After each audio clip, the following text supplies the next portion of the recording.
ay nagtitipon tayo upang magbigay ng pasasalamat sa ating pambansang bayani na si Jose Rizal. Sa isang taon, ang buhay ay naging liwanag sa gitna ng dilim at kasaysayan. Dr. Jose Rizal, maraming salamat sa iyong walang kapantay na pagmamahal sa bayan. Sa panahon ng pananakop, pinili mong ipaglaban ang katotohanan hindi sa pamamagitan ng dahas, kundi sa pamamagitan ng iyong talino at panulat.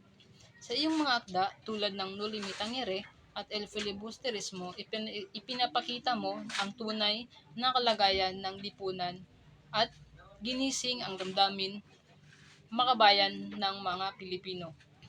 Maraming salamat sa iyong tapang.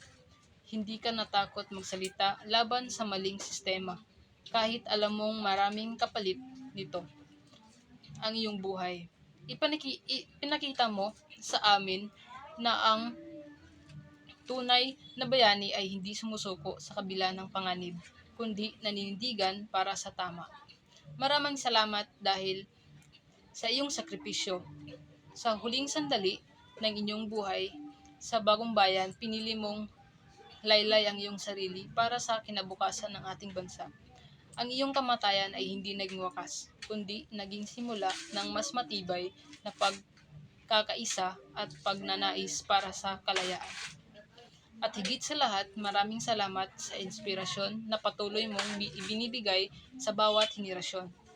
Dahil sa iyong natutunan naming pahalagahan ang edukasyon, ang katotohanan at ang pagmamahal sa bayan. Ngayon, bilang kabataang Pilipino, ipinapangako namin na ipagpatuloy ang iyong nasimulan. Gagamitin namin ang aming kaalaman at kakayahan upang makagawa ng kabutihan at magiging boses kami ng katotohanan at katarungan. Dr. Jose Rizal, hindi ka namin malilimutan. Ikaw ay manatiling gabay, inspirasyon at simbolo ng tunay na kabayanihan. Maraming salamat at mabuhay ka sa puso ng bawat Pilipino. Mabuhay ang Pilipinas.